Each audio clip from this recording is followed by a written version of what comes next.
And so this is why faithful Christians are so resistant to the arbitrary dictates coming from our globo-homo managers of trash world. The living God is immutable and he is good.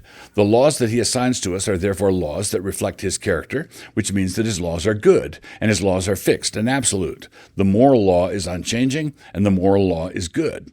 Why? Because God is in heaven and no one can defy his authority.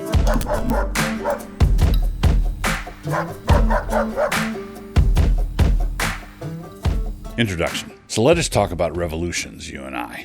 Historically speaking, the word can mean anything from a simple change in government, like a revolving door, or it can be a nightmarish spectacle that doesn't ever want to quit. The word admits of quite a range of meanings. It can refer to something as noble as the American Revolution, or to something as devastating as the Russian Revolution. I know, I just called the American Revolution noble. I'm prepared to defend that, but first we have to go back to the days of Robin Hood for a minute. Work with me here. Feudalism staggers into the modern world. In England, the king used to be a feudal lord. Now, feudalism, with all its twists and quirks, did have a basic structure. A feudal lord owed his vassals protection, and the vassals owed their feudal lord allegiance. If a vassal lived to the west of his lord, and that lord got attacked from the east, the vassal needed to show up with whatever troops he had. If the vassal got attacked from the west, the feudal lord had to show up with all the other vassals in order to defend him. There was a lot more than this involved, obviously, but this arrangement was right at the heart of it. This is the way that Christian Europe toddled along for centuries. If the lord failed to protect, or if the vassal failed in allegiance, the covenant was broken. All bets were off. This feudal system was very complicated and often required a true balancing act. So as time progressed, men with ambitions and plans wanted to streamline this older idea of monarchy, meaning that they wanted the monarch to be more of an absolute monarch. As John Adams once put it, there's nothing more simple than despotism. The early seeds of the divine right of kings began to take hold, but this collided with the older feudal way of doing things. There was an early skirmish between the barons and Prince John, resulting in the Magna Carta, pulling things back in a feudal direction, but this just slowed things down. A few centuries later, there was a real showdown between Parliament and Charles I. Charles was aggrandizing to himself all kinds of royal prerogatives, and there was a clash between him and Parliament. According to the divine right of kings approach, the king could certainly sin, but only God had the authority to deal with anything like that. As far as the people were concerned, the king had absolute sovereignty, which meant that they should just shut up and do whatever the king said. This was a pretty high-flying political theory, and Parliament didn't like it.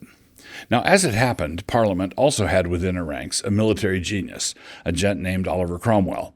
The English Civil War resulted in the victory of Cromwell's forces and the eventual execution of Charles I for treason. In the English-speaking world, this was the first revolution.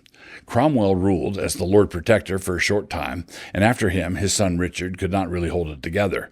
The Restoration brought Charles II back to the throne, setting the stage for the Second Revolution. As one of the terms of bringing him back, Charles had sworn allegiance to the Solemn League and Covenant, a promise he naturally broke, being a king and all. After Charles II died, he was replaced by his brother James II, who was a really unfortunate combination of incompetent, arrogant, and Catholic.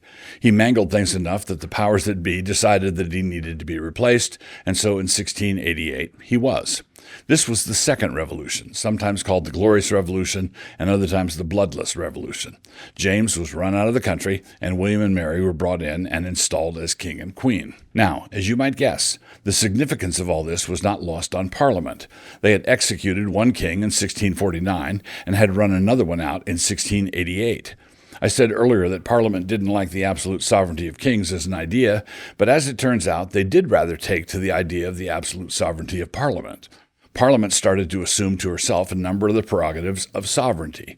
In other words, like Isildur, upon the death of Charles I, they had the opportunity to destroy the ring, but decided not to. They took the ring for themselves. Meantime, across the ocean, I'm going to jump to the bottom line right at the top, as it were. The colonies had been planted when England was still functioning in a recognizably feudal manner. The feudalism was certainly fading, but you don't turn the practices of centuries off with a light switch. After the colonies were established here, with charters from the king, the relationship was basically a feudal one. They owed the king allegiance as vassals, and he owed them protection. They had nothing whatever to do with Parliament. But then all those other events began to happen back in the old country, with monarchical sovereignty being claimed in the first instance and parliamentary sovereignty being asserted after that. This didn't change how the Americans were thinking about it. They just went about their business, developing the old ways in a new land. The basic localism of feudalism took deep root here, and the turmoil back home in England didn't have a huge impact because there was a lot of water between them. Now, in their charters, they had been granted the ancient rights of Englishmen. This included the right to representation in their own legislatures. The king was their feudal lord, but they each had their own legislatures. Parliament was the legislature for England, and the House of Burgesses was the legislature for Virginia. They all had the same king, but different legislative bodies, just as Georgians and Vermonters have the same president, but different state legislatures. In the early half of the 18th century, a war had happened back in Europe, which resulted in some action over here. We call it the French and Indian War, but our part of it was simply one little podunk operation in what could arguably be called the real First World War. Back in Europe, France and England were mixed up in it, not to mention a bunch of other countries. When that war was over, Parliament began looking around for ways to recoup expenses, and their eyes fell upon the colonies. Ah, somebody must have said. The problem was this. According to the Americans, and according to their charters, according to the law, Parliament had no legal right to tax the colonies. This is the meaning behind the phrase, no taxation without representation.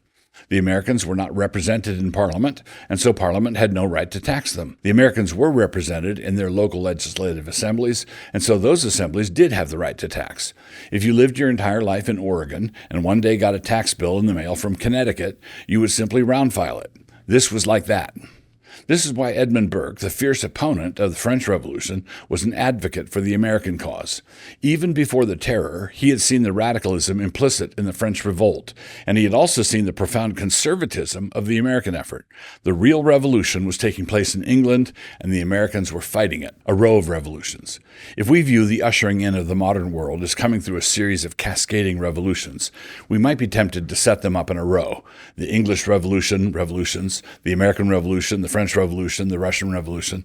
The mythology that attends this is a secular mythology, telling us all about the ascent of man and the rise of the democratic spirit. But this is like an IQ test, and one of these things is not like the others. The American Revolution, better called the War for Independence, was a profoundly conservative and Christian counter-revolution. It was the one political movement that was genuinely headed in the opposite direction. All the others contributed in one way or the other to the idea of statist supremacy, the sovereignty of the central government. All the others contributed to the rise of arbitrary power, and the American effort was a concerted effort to fight that and to set up checks against that in order to protect future generations. This is not to say that the United States did not have its equivalent of the French Revolution. We did, and that is what the war between the states was. The 19th century was a century of revolutions, bookended just outside that century's calendar by the French Revolution in the late 18th century and the Russian Revolution in the early 20th. Our Civil War was the terrible event right in the middle that broke down a number of the federal firewalls against a centralized and arbitrary power. It was the event that greatly hobbled the founders' insistence upon limited government and set the stage for the growth of Leviathan on the Potomac. When this structural reality was coupled with the invention of the copy machine, the sound of which is nirvana for bureaucrats, and the invention of the air conditioner, which made it possible for people to live in D.C. year-round, our fate was sealed. But by the grace of God, our federal system, read feudal vestiges, is still capable of getting in the way of some arbitrary power grabs. That granted, we are still in a terrible way. The growth of the swollen administrative state has created exactly the kind of government that we fought to outlaw at the founding. But we still have counties with actual power. We still have states that are willing to resist the federal Gorgon. And we still have a separation of powers in the court, the Congress, and the White House. Each of them is still capable of gumming up the ambitions of the other two. Those in the grip of their lust for power, their libido dominandi, love to lament the occasions when gridlock happens. But for some of us, that is a feature, not a bug. Last thing, the crucial thing. For Christians, only God is unlimited. Because man is both finite and fallen, he dare not take upon himself the role of governmental omnipotence. But in his hubris, he keeps trying. Some Christians are fond of saying that Christianity has nothing to say about this form of government or that one. The church is the church, and we can function equally well under any political order. This is radically false because all notions of unlimited human government are essentially idolatrous. They all, by design, will set up some version of Nebuchadnezzar's statue, and they all summon the musicians to play so that we might all know when to bow down. And when, by an act of Congress, they make the statue bigger or decree that the musicians play louder and longer, some Christians circulate in the crowd handing out copies of Romans 13, edited and redacted, and they accuse the people who are still standing up of advocating for Christian nationalism. To which the reply should be, well, I am against pagan nationalism, so yeah, you got me. Every Christian refusal to bow down is simultaneously a religious act of devotion to Jehovah and a political act of defiance. It all goes back to the Council of Chalcedon, because the church at that time confessed that the union between the divine and human was found in the Lord Jesus Christ and nowhere else. This closed off every attempt to arrange for the apotheosis of the state, the dear leader, the voice of the people, or the right side of history. Christian political theory demands that all human governments be bounded, limited, constrained, defined, circumscribed, checked. Why? Because God is God and man is not. God is good and man is not. And so this is why faithful Christians are so resistant to the arbitrary dictates coming from our globo-homo managers of trash world. The living God is immutable and he is good. The laws that he assigns to us are therefore laws that reflect his character, which means that his laws are good and his laws are fixed and absolute. The moral law is unchanging and the moral law is good. Why? Because God is in heaven and no one can defy his authority. A failure to see the evil that was resident in the French Revolution from the beginning is nothing other than a failure to see. A failure to see the goodness that was represented by the American Revolution is, again, a failure to see at all. A great many lies have been told about the American founding in retrospect, trying to make it an honorary member of the parade of humanistic revolutions, but it was, in fact, the opposite. So when we base our laws on our humanistic jitney deities, what then? All laws reflect the character of the gods who issue them. The humanist gods are not immutable, and they are not good. We are as unstable as water, and because we are a race of sinners, we are not good. We are as unstable as dirty water. This is why the decrees that issue forth from these lords of the earth are so irrational, confused, and contradictory. Quote, and the king and Haman sat down to drink, but the city Shushan was perplexed. Esther 3:15. As the chaos of our time unfolds, our leaders have been entirely routed by the agitated and the anxious. These emotional tyrannies manifest themselves in various ways, in local libraries, HR cubicles, elder meetings, and at your Thanksgiving dinners. Maybe at 2 or 3 Thanksgiving dinners. In this new book, Joe Rigney seeks to recover the nerve of old that steadied leaders to make tough calls, the nerve that braces them when sabotage comes, because it will. Sabotage always comes. The nerve that has more fun than its enemies. Cheer up, there's no way out but through. But in order to get through, a map is going to help. This book is kind of a map.